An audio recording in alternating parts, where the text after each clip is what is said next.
Boa noite a todos. Eu peço muitas desculpas de não estar aí, estou muito frustrada de não poder ir, mas eu só não fui por precaução, por causa que eu acordei com um vírus, provavelmente um vírus, né? Então, eu estava com a garganta muito ruim e eu estou com os gânglios muito inflamados, então é melhor que eu não fosse para evitar que vocês se contaminassem. Então, uma boa noite a todos. Vou repetir, viu, que eu sou repetitiva, estou muito triste de não estar aí, mas é melhor assim. Obrigada pelo convite, pela confiança sempre depositada na gente, pelo SEABEM.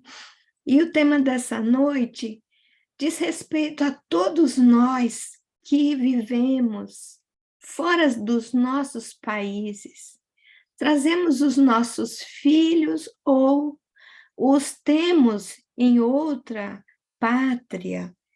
E nessa noite eu vou abraçar mais o tema em relação a nós, brasileiros, portugueses, que tem quase uma similaridade na cultura, apesar de que cada vez mais foi se distanciando um pouco, por causa da miscigenação que o Brasil já vive, né, há 500 anos, e o tema é simplesmente nos fazer compreender as dificuldades, né, de uma família, a dificuldade de relacionamento entre os cônjuges, e a segunda etapa, que são os filhos.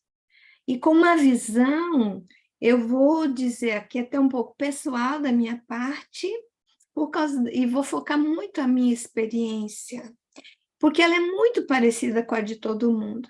E no meio disso tudo, vamos colocar o Espiritismo como uma base que nos explica, nos esclarece e nos faz ter o devido preparo para enfrentarmos as dificuldades dessa formação, desse clã, né, desse grupo, que é o primeiro exercício que a pessoa faz, de retirar de si mesmo o egoísmo.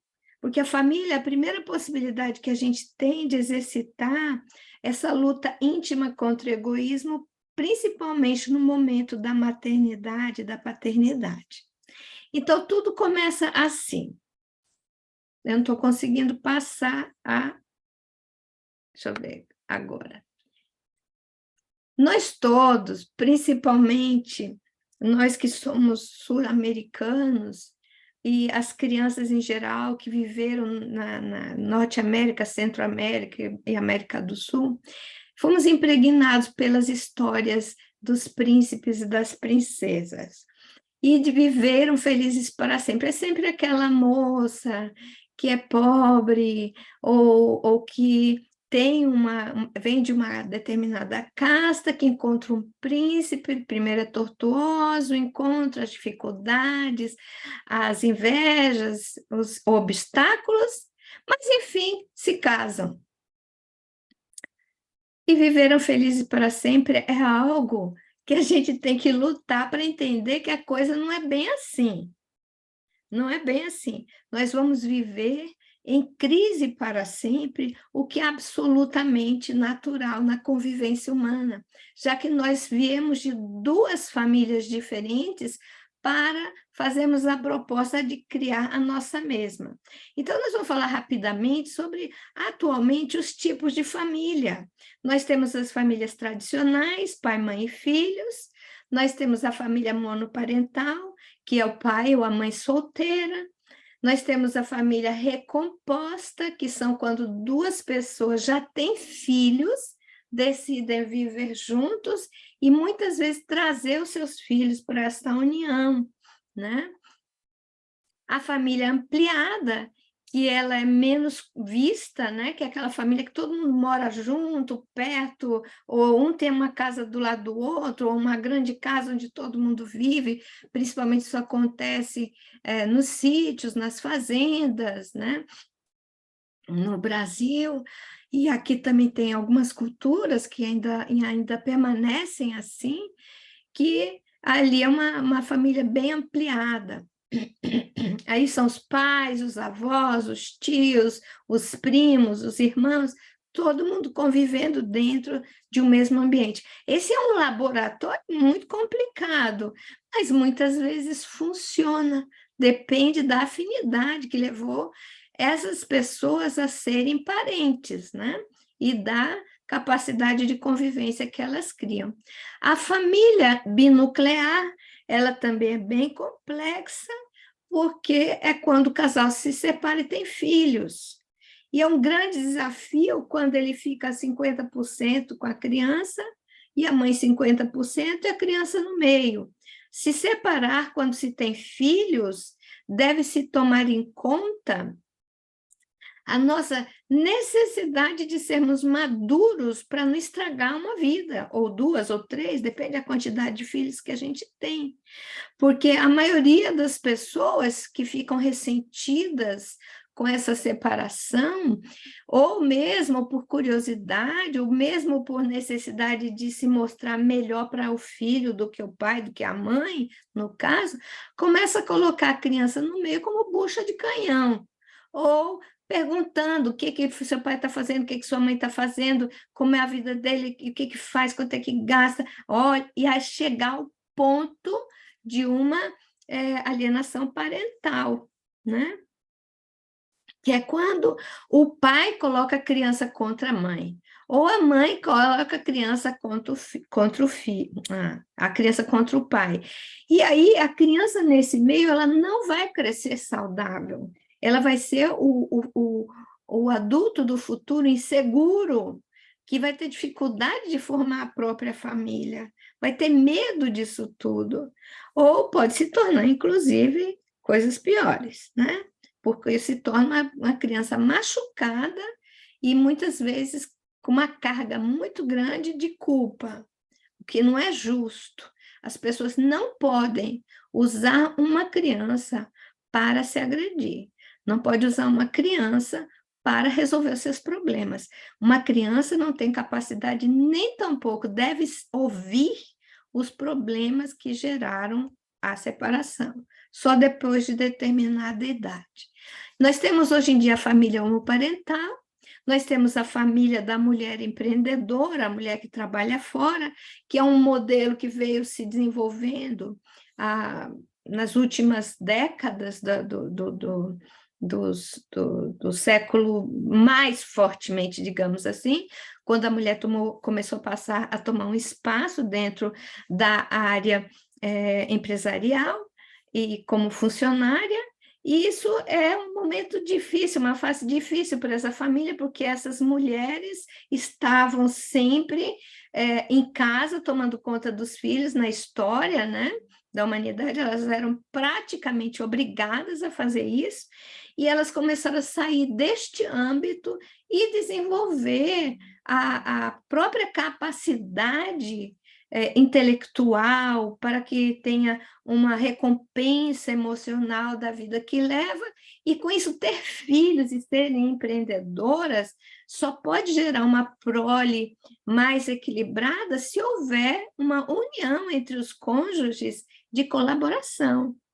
E a mulher tem a ideia de que ela não tem que carregar sentimento de culpa porque deixa uma criança com segurança, num lugar de confiança, né? Para que alguém tome conta enquanto ela trabalha, ou mesmo tem alguém que ajude. Mas o que ela tem que tomar cuidado é de não envolver a criança no seu ambiente de trabalho, onde a criança não sabe o que está acontecendo e precisa da atenção da mãe, mas a mãe naquele momento não pode dar, e naquele outro momento também não pode, durante horas não pode dar, e a criança vê a mãe ali por perto. Então, isso também pode criar uma ferida. Então, os pais que trabalham, as mães que trabalham, quando estiverem perto dos seus filhos, que eles se dediquem a que essas crianças percebam que eles estão ali para elas, se concentrem nelas, porque os horários, o tempo e a qualidade de relacionamento têm que ser reforçados quando as pessoas estão fora do expediente de trabalho.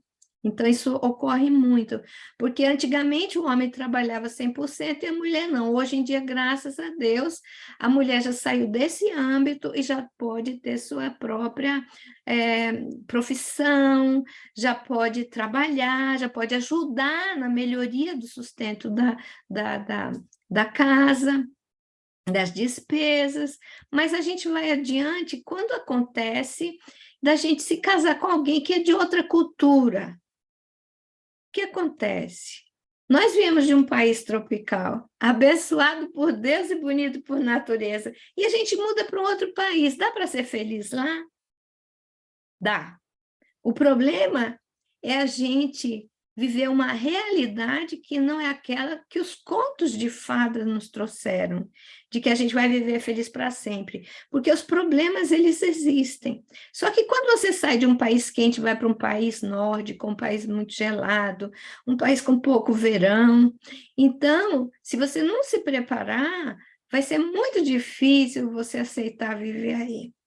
Principalmente se o relacionamento não for um relacionamento muito fortalecido e bem amparado por um amor entre essas pessoas, um respeito, um carinho e uma colaboração.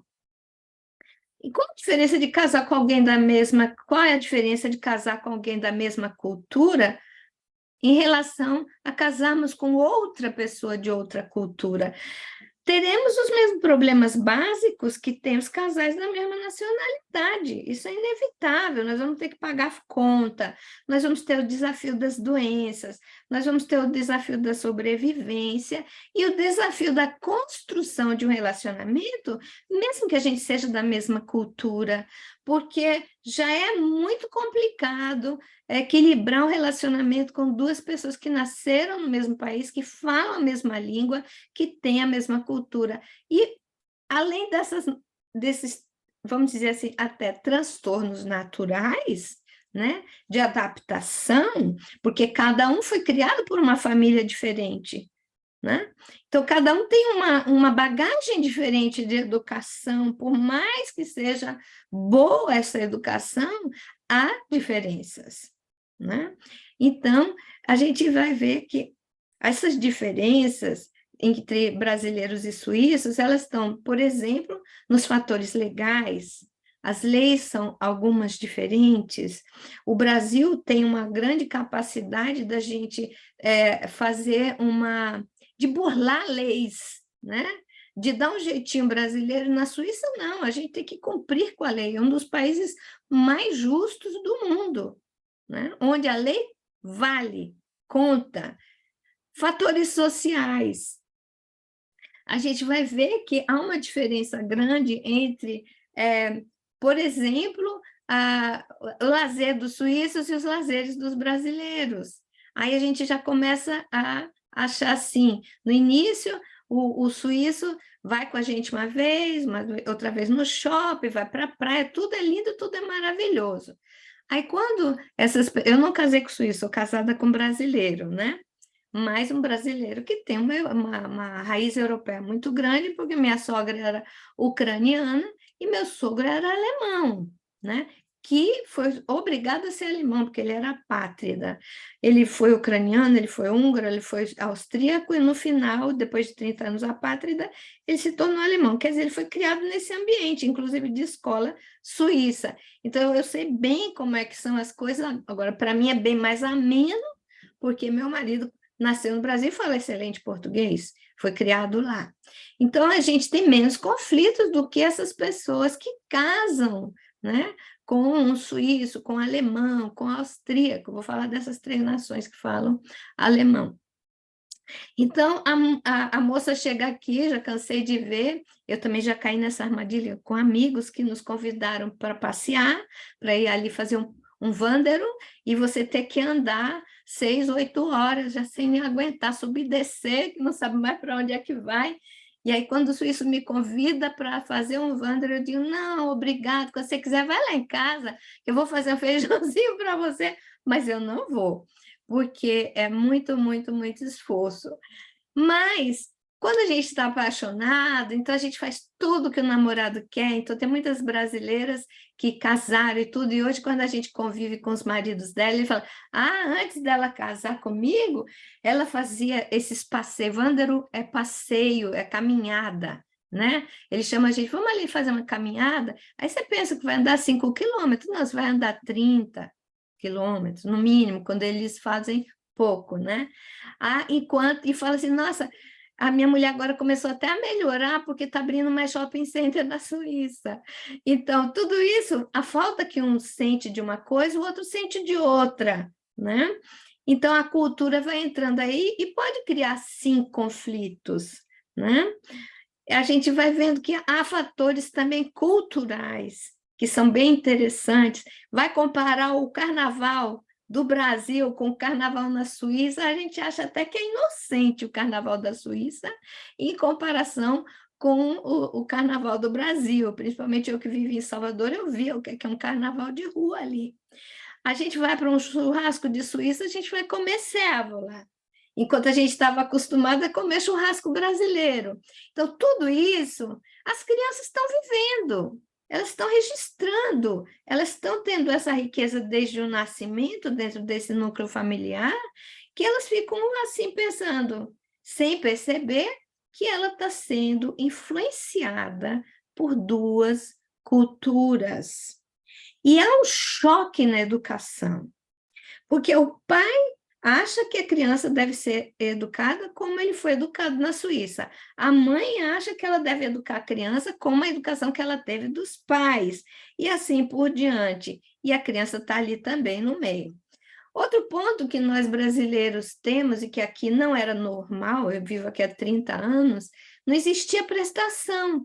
Agora já está até começando, né? Quando eu cheguei aqui, nem cartão de crédito era fácil ver algum lugar que aceitasse. Eu fiquei chocada. Chegando do Brasil, vamos dizer assim, naquela época, eu estava no México, considerado assim que nem é primeiro mundo, tudo com cartão de crédito. A gente já não usava mais dinheiro há 30 anos atrás. E aqui na Suíça, você queria pagar uma coisa com cartão, não existia. E nós, brasileiros, somos o país das prestações, né? A gente se endivida com facilidade, a gente quer pagar tudo a prestação. E o suíço não. Então, tem muita gente que fala assim: ah, o suíço é pão duro, ah, o suíço é pão de vaca, mão de vaca. Não, ele sabe administrar o dinheiro dele. E para isso, geralmente, é um choque para os brasileiros quando chegam aqui. Porque nós vivemos sempre muito para fora, né? Nós somos aqui, vamos viver o dia de hoje, sem pensar que a gente precisa se preparar para envelhecer, sem pensar que a gente tem que ter um pé de meia para não chegarmos numa velhice, né? E não temos nada. Porque a aposentadoria ela é tão difícil no Brasil quanto que é na Suíça. A gente vai ter menos sempre quando a gente para de trabalhar. Aí a gente vê aqui que o número de suíços nascidos na Suíça que se casam é bem menor daqueles estrangeiros nascidos na Suíça. Eles são em número maior. Os suíços nascidos no exterior, e as suíças também, né? Se casam mais do que os suíços que nasceram aqui na Suíça. Os estrangeiros que nasceram no exterior e vêm morar aqui também têm a mesma facilidade, a tendência de fazer rapidamente uma família. Isso aqui é uma proporção de pessoas casadas em casamentos mistos, nacionais, aqui na Suíça, de 2017 a 2019, né? Aqui é por local de nascimento, uma comparação do gráfico para a gente ver a importância dessa miscigenação para um país. Porque se ficasse só nos suíços, nascidos na Suíça, o país não ia crescer dentro desse gráfico, né? Mas há uma influência, e essa influência ela é sempre enriquecedora. Aí depois que a gente casa, vem os filhos. E a gente toma um susto, porque enquanto eles estão pequenininhos, tudo é fácil, tudo é muito fácil. Tem algumas dificuldades, por exemplo, quando as mães são brasileiras e o pai suíço, ou quando o pai é brasileiro e a mãe suíça, e eles não falam a língua um dos outros, um do outro. E a criança precisa dessa segurança. Então, se uma mãe não sabe falar alemão, ou um pai não sabe falar alemão e vive na Suíça, é muito importante que ela não tema, que ela fale com a criança num português bom, é melhor, do que falar um alemão ruim e atrapalhar o desenvolvimento da língua na criança. A gente vê muitos filhos de estrangeiro, eu trabalho com criança, que estão falando um alemão horrível. Se a gente acha que a gente tem um alemão ruim, imagina as crianças que os pais não falam alemão direito e fica conversando com elas em alemão. Ou tem vergonha de mostrar na rua. Eu já vi brasileira falando alemão horroroso com a criança na rua para ninguém saber que ela é brasileira, como se isso fosse uma vergonha. Não, nós temos que ter orgulho da nossa nacionalidade, independente de onde nascemos. E para que uma criança se enriqueça e não se sinta repartida ou com dificuldades de adaptação, ela precisa também saber que nós temos orgulho da nossa nacionalidade. Todos os países têm gente maravilhosa e gente que não presta. Tanto no Brasil, quanto na Suíça, quanto na Alemanha, quanto todos os países, porque nós somos seres humanos, né? Mas nós temos que ensinar essas crianças a serem homens de bem e ter orgulho da sua origem, ou a origem do seu pai, a origem da sua mãe, para que ela seja um adulto seguro. Então, se uma criança ouve a mãe falar português corretamente, ela vai se comunicar em português. Se o pai fala com ela suíço-alemão, ela vai se comunicar com o pai com suíço-alemão. Porque tem muita gente que acha que a criança tem dificuldade. Não, não vai ter de jeito nenhum. Conheço crianças que cresceram falando 3, 4 idiomas e falam todos os 4 correntes sem problema nenhum. O problema vem dos adultos. Então, quando uma criança começa a falar e vem para a mãe, que ainda está aprendendo alemão ou que não sabe um alemão muito bom, e fala com ela em alemão e ela começa a querer responder em alemão, não vai funcionar. O outro ponto é se a criança fala português e, de repente, ela começa a aprender o alemão e acha confortável, porque o ambiente que ela vive fala todo em alemão. Então, para ela é confortável chegar para a mãe e falar em alemão. Mesmo que essa mãe fale um alemão excelente, eu peço para essa mãe, responda em português. E fala para o seu filho que você não está entendendo o alemão, que com você ele deve falar português, porque aí você desestimula essa língua. A criança vai entender você falando com ela em português, ela vai te responder em alemão e ela jamais vai falar um bom português, se não houver esse esforço da nossa parte. E eu estou falando isso por experiência própria e vendo a experiência de vários pais.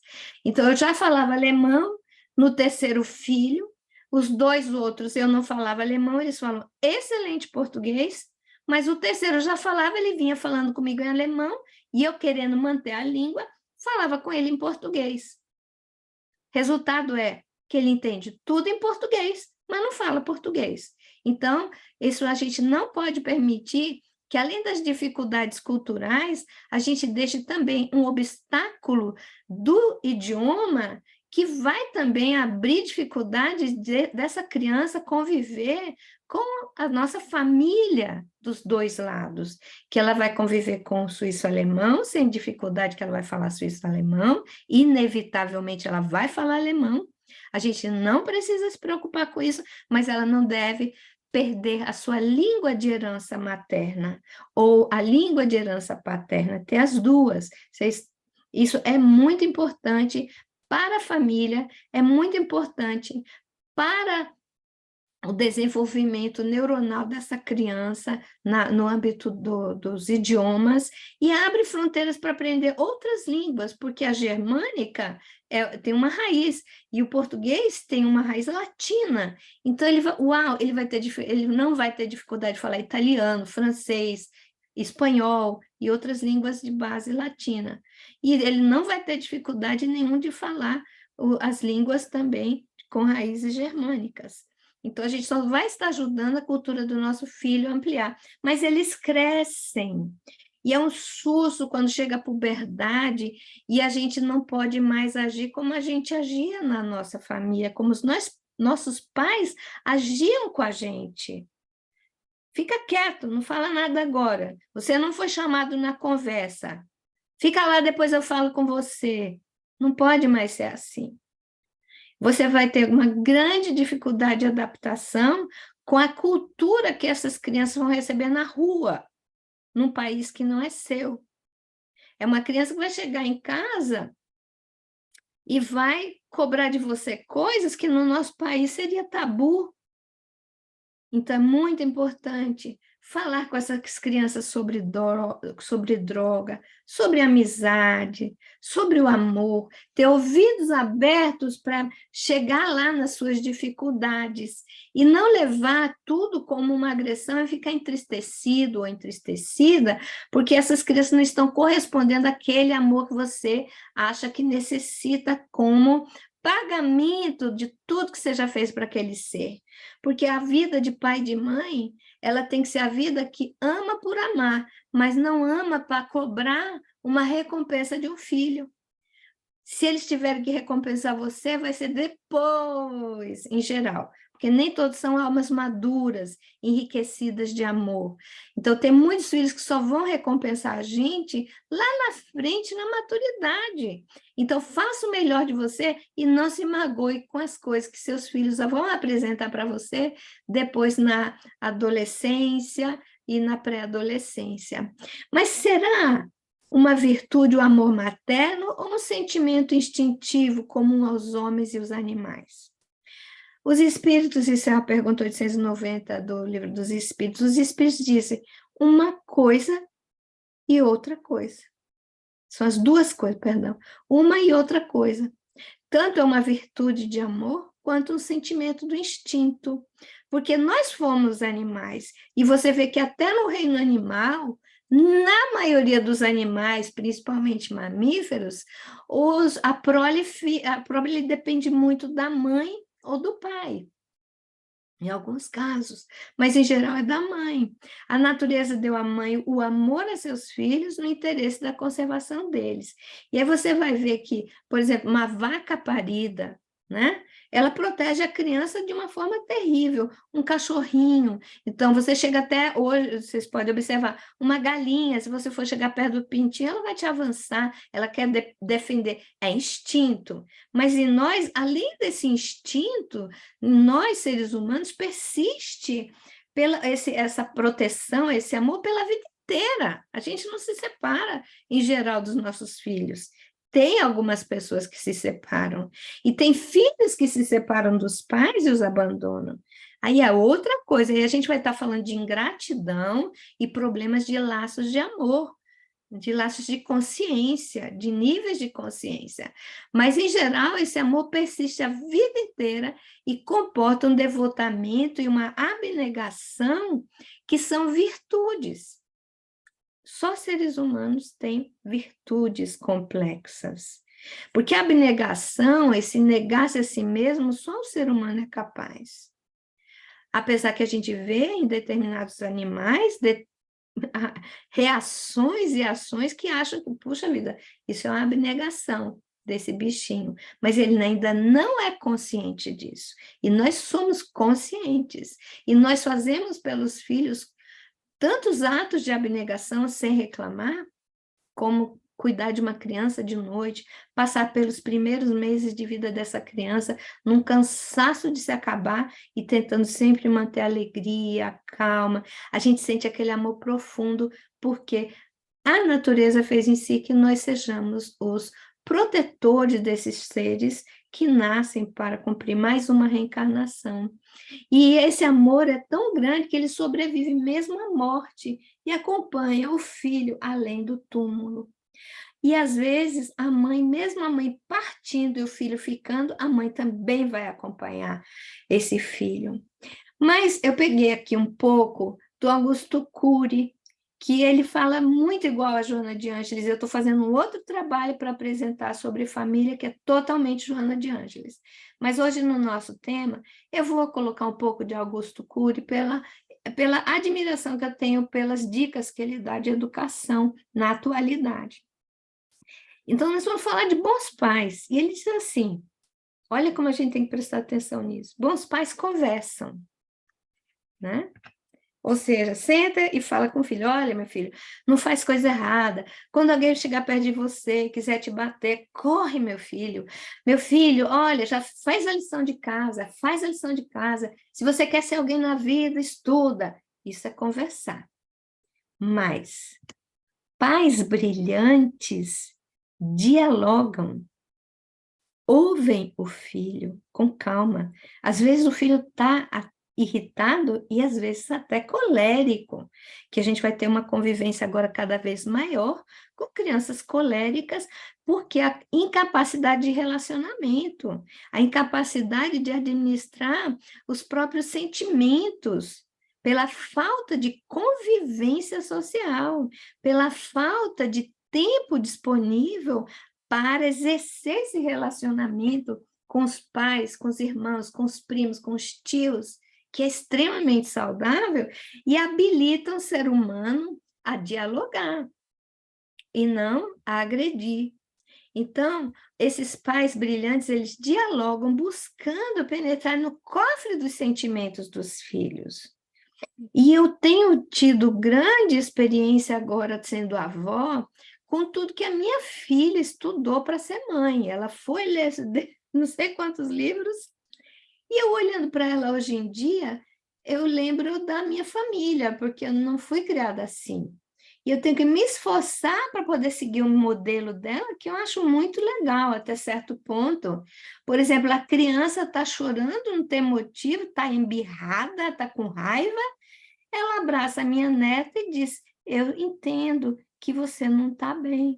Eu entendo que você está com raiva. Eu entendo que tudo isso que está acontecendo com você é muito chato, por isso que você estava chorando. No nosso tempo era, se não tem motivo a chorar, engole o choro, fica quieto. Menino, não chora, cala a boca. Por que você está chorando? O choro, ele é uma mensagem daquela alminha pequenininha. Pode ser alguma coisa doendo. Se uma criança toma um tombo, não permita que aquela criança escute as frases que a gente escuta as mães na rua falarem. Levanta, não foi nada. Vai lá e diz, machucou? Vem que a mãe vai soprar esse teu joelho ferido. Porque essas são pequenas mensagens que penetram aquela alma e levam essas almas a se ligarem para nós, conosco como pais, para sempre. Ela sabe, uau, no dia que eu cair, eu tenho com quem contar. Eu não vou ter vergonha de andar para trás. Porque cair pode acontecer em qualquer época da nossa vida, tanto fisicamente, quanto emocionalmente, quanto nos empreendimentos, mas eu tenho meu pai e minha mãe, eles são as pessoas que vão estar sempre soprando minhas feridas nas horas da necessidade, sem fazer esse cidadão ser um frouxo, e essa cidadã também, é mostrando que na hora certa a gente está lá, que é diferente de mimar por qualquer motivo, ou comprar a criança, ou gratificar a criança com coisas, porque nós estamos culpados, porque estamos trabalhando demais, a criança é jogada de canto. Aí é diferente. Os filhos não precisam de presentes, eles precisam do conforto do nosso diálogo, né? E principalmente quando uma criança falar, escute, porque ela vai trazer muitas informações que você não teve na sua cultura.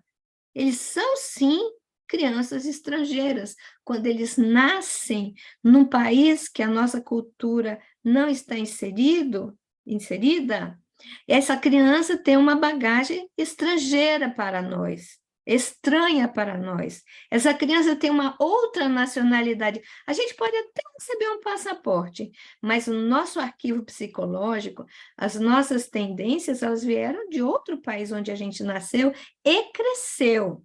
E fomos educados por pais naquele país. Então, a gente tem que ter muito respeito com as novidades que nossos filhos vão trazer para dentro de casa. E aprender a ouvir com muita paciência para poder não termos conflitos grandes. E ele ainda diz, Augusto Cury, tente cavar as camadas mais profundas da emoção, para a criança aprender a falar com você o que ela está sentindo, o que ela está falando, passando, para que ela não saia na rua procurando um estranho ou uma estranha para dividir os seus conflitos íntimos. Ela sabe, não, eu vou falar com minha mãe porque ela vai saber ouvir. E eu contei, não sei se eu já contei para vocês, uma experiência pessoal no Rio de Janeiro, porque meu telefone lá de casa era 266-6661. Ou 6666, eu não me lembro mais. 6666. Aí, que eu tenho 61 aqui na Suíça, por isso que eu confundi.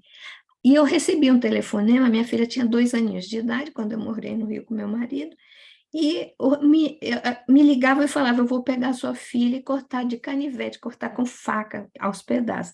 Eu fiquei assustadíssima, mas depois a pessoa me ligou de novo.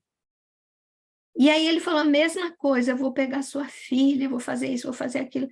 Eu tive a paciência, com muita pressa antes, que eu não sabia que ele ia voltar, mas eu rezei muito, porque eu falei, meu Deus, alguém está vendo a Carolina com 2 aninhos ir para a escola na frente da minha casa, né? A escola era, avisei na escola e fui com muito medo cada vez deixar minha filha ali. Mas na segunda vez que ele ligou, ele falando as mesmas coisas, eu estava tão apaziguada que eu perguntei para ele assim: você já pensou o que aconteceria com você se alguém telefonasse? Primeiro, eu não tenho filha. Eu sabia que ele não podia saber que eu tinha uma filha, a menos que fosse realmente um bandido. Mas eu vi que a voz era de uma criança. Eu não tenho filha. Se alguém ligasse para sua mãe e falasse tudo que você está falando para mim, você já pensou o que sua mãe ia sentir? Aí bateu o telefone. E eu falei, é uma criança. Depois tive certeza. Ligou de novo logo após. E eu perguntei para ele, por que que você está com tanta raiva, com tanto ódio no seu coração? Então, eu fui entrar na camada profunda daquela emoção horrível que ele estava vivendo, né? Sem saber que estava sendo intuída por um espírito. Então, qual é esse ódio? Ele falou, estou com ódio do meu pai, eu quero matar o meu pai. Eu falei, mas o que que teu pai te fez? Eu já pensei que era uma coisa extrema, né?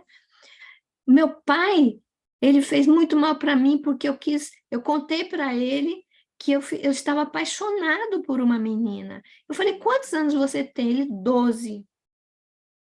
Aí eu falei, e teu pai não te ouviu? Ele falou assim, não, ele deu risada da minha cara e saiu daqui batendo na porta. Eu falei para ele, olha, seu pai está muito errado. O que ele fez está muito chato, mas é porque ele talvez estava com pressa, ele não estava com a cabeça posta no lugar, não sabia direito o que, é que você estava falando, ele não percebeu dos seus sentimentos. Então, fica tranquila, me passa o telefone do seu pai, porque eu vou dar uma bronca nele e vou falar para ele conversar com você melhor, prestar atenção no que você está vivendo. Aí ele falou para mim, eu não posso. Eu falei, por quê? Porque meu pai é um dono de uma das maiores cadeias de joalheria do Brasil. Eu não posso, eu não tenho direito de botar o telefone do meu pai para ninguém. Eu falei, então, e a menina que você estava apaixonada? Você conseguiu namorar com ela? Ele falou assim, não, eu odeio ela também, eu vou matar ela. Eu falei, pelo amor de Deus, ele chamava Edson. Eu falei, Edson, cada vez que você vai se apaixonar, você vai matar uma pessoa? Muitas vezes a gente vai se apaixonar e não vai dar certo, porque aquela pessoa não era pra gente. E brinquei com ele assim, ah, Edson, mulher mulher é que nem pastéis. Vai um e vem 10. Desculpa, gente, o trocadilho horroroso. Mas era o que veio na minha cabeça aquela hora para falar para uma criança. E ele riu. Eu falei, procura outra, rapaz, aquela não era para você. Você vai se apaixonar muitas vezes e não vai funcionar. Mas aí você vai para frente, bola para frente. Aí ele falou assim: tem até uma lá que agora eu estou até gostando dela. Eu falei: então vai. Se não der bola para você, se não quiser ser sua amiga, se não quiser, porque com 12 anos, que namoro que seria isso, né? Só para dizer que estava ali. Gostando um do outro, um perto do outro. Se ela não quiser, parte para outra. Senão você vai ser um serial killer. E eu penso hoje comigo, por que existem serial killers? Por que as pessoas saem matando outras pessoas? Onde está essa ferida? Essa experiência me abriu um campo mental para pensar quanto é importante a gente saber ouvir as emoções dos nossos filhos, inclusive ouvir aquilo que a gente não queria ouvir e manter a paz. Uma amiga minha me contou que ela tem uma afinidade muito grande com os filhos e eles aprenderam a contar para ela tudo. E um dia a filha chegou para ela e disse: mãe, meu namorado é traficante de drogas. Essa mãe levou um susto tremendo, mas ela é espírita. E ela falou assim: mas e você quer continuar com ele? Eu não sei o que fazer, mãe, eu amo ele. Uma voz dentro dessa mulher falou assim: ela está só com 14 anos, não se preocupa, ora, vigia, mas não seja contra. Aí essa mãe falou para essa mocinha: olha, minha filha, eu posso mandar em tudo em minha volta, mas eu não posso mandar no seu coração. Só que nunca caia nessa armadilha. E ela chamou o rapazinho que ela conhecia desde pequenininho e se transformou num traficante aos 15 anos de idade. Ele não precisava traficar droga. O pai tinha dinheiro, tinha uma boa colocação, mas ele não tinha o acompanhamento desses pais, o carinho desses pais, o amor desses pais. Muitas coisas erradas que se fazem na puberdade, na adolescência, são a busca de chamar a atenção da forma mais horrorosa que possa ser.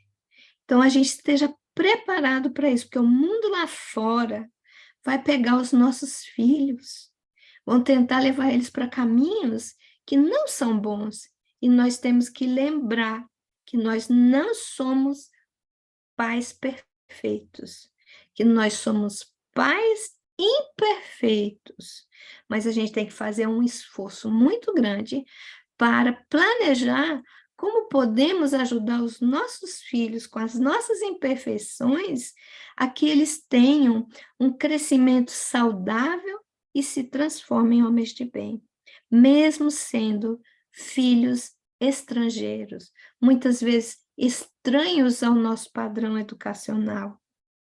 E a gente vai sentir isso.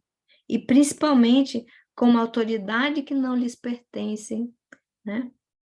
A gente tem que ter autoridade moral sobre eles, mas conversando. Evitar bater, porque eles vão escutar muito lá fora. Que o pai não tem direito nunca de bater. Então, evitar bater. Se a gente tinha uma educação onde só gritavam com a gente, que nos batiam, é hora de mudar isso. E dá muito trabalho educar com diálogo, como o Augusto Cury diz. Então, nós temos que buscar essa capacidade de dialogar. Nós somos seres humanos em construção, tanto nós quanto os nossos filhos. E a gente não sabe que espíritos são esses dos nossos filhos, quais as relações que eles têm conosco, que agora a gente volta a se encontrar em relação às vidas passadas, quais são os compromissos que nós temos com esses seres. Então, é uma forma de que a gente se reajuste e veja dentro da doutrina espírita que é um compromisso sagrado a maternidade e a paternidade. E muitas vezes desafiador e sacrificial. E é um exercício para que nós vençamos o egoísmo. E o que a gente precisa fazer como casal? Primeiro, sair do mecanismo que muitas educações no Brasil têm, de fazer piada denigrante um para com o outro. Ah, essa aí. Ah, aquelas piadas sem graça do Brasil, como que, eu não estou falando sério, eu não quero te humilhar, mas está humilhando. Então, evitar isso, porque as crianças vão copiar. Eles não são cópias de nós. Eles não são cópias de nós, mas eles absorvem os nossos atos. Então, quando um pai e uma mãe se admira, fala o quanto aquele pai tem de bom, aquela mãe tem de bom, e evita falar dos erros, mas mostra que é consciente que é imperfeito, mas está fazendo o seu melhor, então isso faz crescer o amor, porque as crianças, sentindo o amor entre os pais, elas transferem para a própria alma numa forma de segurança invisível. Eu vivo com pessoas que se amam, mesmo que não seja algo consciente na criança. Ela não raciocina isso. Ela instintivamente, ela sente, e aquela admiração entre os dois é algo muito importante. O carinho, até um abraço de um pai com uma mãe, um abraço carinhoso, um ato de gratidão. A comida está tão gostosa, mamãe. Papai, você cozinhou hoje, está tão gostoso. As pessoas esquecem, a rotina do ser humano pode levar a gente a esquecer de exteriorizar essa gratidão e essa admiração pelo que o outro faz, porque nós somos um time. E aquelas expectativas que a gente tem com os nossos filhos têm que ser cuidadosas, porque nem todas as crianças vão ter o trabalho que o papai tem, nem todas as crianças vão ter o trabalho que a mamãe tem, a profissão. Então, que a gente deixe essas crianças florescerem, acompanhando o seu desenvolvimento intelecto-moral e respeitando os caminhos que essas crianças vão tomar. Claro que nós devemos e podemos influenciar, mas não fazer disso uma neurose, porque a gente vai atrapalhar aquela criança ou vai criar naquela criança um sentimento de incapacidade. Não adianta, se eu sou matemático, querer esse meu filho vai ser um matemático melhor do que eu. E se a criança nascer com déficit de deficiência, de aprendizado, se a criança tiver outros problemas íntimos, que ela não consegue aprender como nós aprendemos, e se ela gostar de arte, e se ela gostar de, ao invés de matemática, gostar de biologia, então, deixemos as nossas expectativas livres, libertemos os nossos filhos, acompanhando-os, dando a base educacional que eles precisam, mas com cuidado para a gente não apertar demais. Porque quando a gente aperta demais, esmaga, né? E Maria Montessori diz uma frase muito interessante: nunca ajude uma criança em uma tarefa que ela sente que pode realizar sozinha. A gente comete muitos erros, porque a gente quer que a criança coma e fique limpinha, a gente não quer que a criança quebre um copo, e é exatamente o contrário que a gente deve fazer. Vai ficar suja? Ela vai ficar suja, mas ela vai desenvolver sentimentos, tato, ela vai desenvolver a capacidade do prazer, né? É claro que a gente vai notar quando isso extrapola, mas quando é bebezinho, a criança não faz nada por maldade, faz porque às vezes quer nos testar. A minha filha nunca permitiu que a minha neta bebesse qualquer líquido em copo de plástico, nem comesse em prato de plástico. Eu fiquei assim, como vó do século passado, né? Falei, não, tá doida, vai quebrar tudo aqui dentro da minha casa. Não, mãe, eu compro. Então, a Máxima derrubou um copo uma vez no chão, pequenininho, os copinhos de vidro, e eu falei, Maxi, falei para ela assim. Aí eu fui, varri tudo, etc e tal. Aí ela viu que foi engraçado derrubar o copo, que o copo quebrou, expliquei para ela que quebra, etc e tal. Aí caiu a segunda vez, eu fiquei mais brava ainda. Quando fiquei mais brava ainda, ela olhou para minha cara e ficou esperando o próximo copo. A primeira coisa que ela faz é o quê? Pegar o copo, olhar para minha cara, soltar no ar, o copo se despedaçar no chão.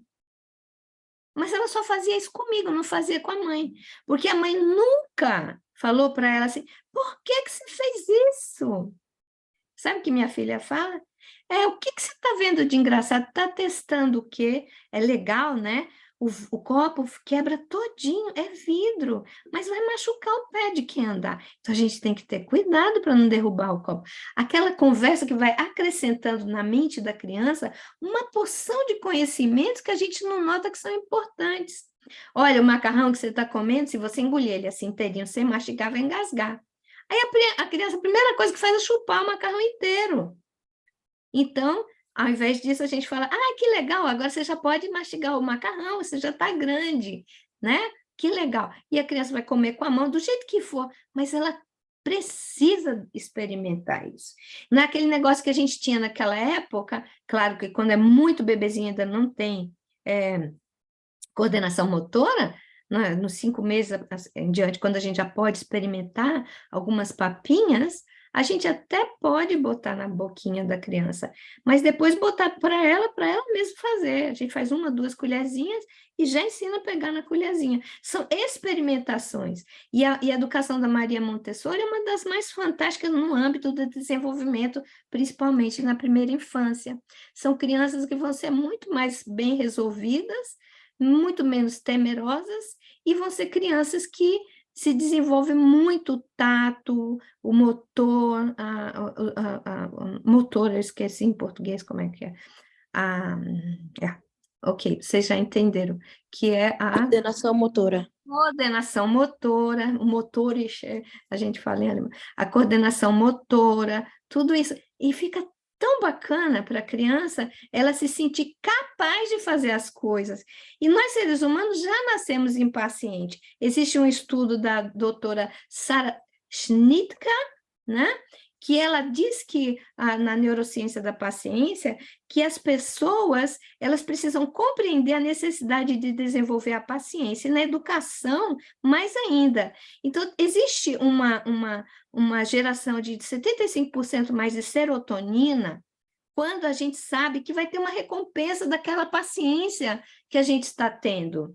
Então, quando você vê uma situação que parece que é algo que é desagradável, mas você pensa assim com você mesmo: se eu tiver paciência, eu vou ter uma criança muito mais capacitada a abrir o coração comigo, a conversar comigo o que ela quiser.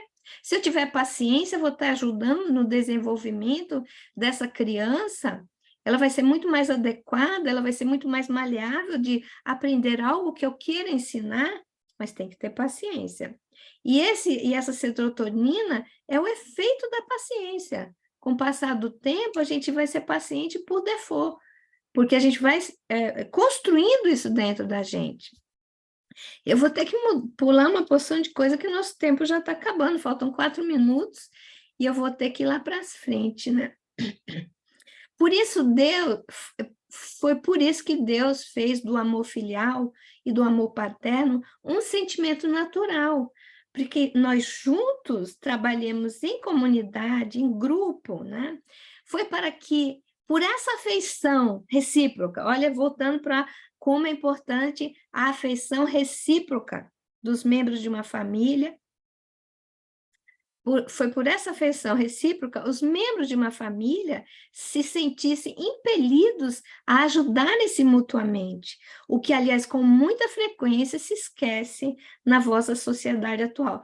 Um pai e uma mãe que trata bem o seu parceiro, que trata bem a sogra e o sogro, o vô e a avó, que cuida deles, não vai ser um velho abandonado num asilo. Os filhos não têm como, porque a lei é de causa e efeito. Só se você realmente se for pai e mãe de um grande inimigo do passado que não se sentiu querido nesse âmbito dessa família, que não se sentiu bem-vindo no âmbito dessa família. Então, não rejeite o seu filho difícil. Exatamente esse filho difícil é a missão que você tem na vida. É com ele que você tem que trabalhar.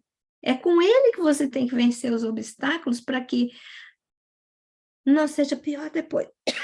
Não seja pior depois. É isso que nos diz o Evangelho, quando a gente é convocado para amar o inimigo. Se amar os amigos é algo muito fácil, amar o inimigo é muito complexo. Mas é o objetivo da reencarnação, porque nós já tivemos várias oportunidades no passado e não amamos. Deus coloca para nascer como vizinho, coloca como colega de trabalho, coloca ali acolá e continua inimigos. Não tem quem faça. Como irmãos, muitas vezes, como tio, como tia. Aí chega um momento que ele só tem uma alternativa, como pai, né? Como pai. Então, não permita que fique um mal-estar entre o âmbito da família. Não tenha inimizade com seus irmãos, por mais difíceis que eles sejam, por mais coisas ruins que eles fizeram para você. Não tenha inimizade com seus pais, com seus avós, porque eles todos são imperfeitos, assim como nós somos imperfeitos. E o mundo da imperfeição aqui na Terra é esse laboratório sagrado do nosso desenvolvimento espiritual através desses encontros, esses reencontros, e que a gente não permita que sejam desencontros, porque o objetivo da encarnação é sermos provados ou espiar o nosso passado, nos libertando de grandes correntes pesadas que a gente vem arrastando pelos séculos. Então, a noite de hoje, o que nós pedimos é que nós pensemos muito na necessidade de termos paciência, coragem, amigos. Tens no Cristo vosso modelo. Sede, pois, pacientes, sede cristãos. Essa palavra resume tudo. O espírito amigo que assina essa mensagem nada mais é do que a nossa Joana de Ângeles, com esse pseudônimo, no capítulo 9, item 7 do Evangelho segundo o Espiritismo. E ela vem repetir o que o próprio Francisco de Assis, quem estava aqui no Tecnorama, ouviu sobre a verdadeira alegria. E aí a gente vai tomando uma imensidade de conhecimentos do poder que tem a paciência. É tão impressionante que o chamado de Francisco na verdadeira alegria é para que no final a gente passa tanta coisa, tanta miséria, tanta dificuldade e só tem uma saída a paciência. Porque até a paciência nos livra de pensamentos suicidas, até a paciência nos livra de fazermos crimes, até a paciência é que nos livra de tomarmos uma atitude da qual a gente depois vai se arrepender para o resto da vida.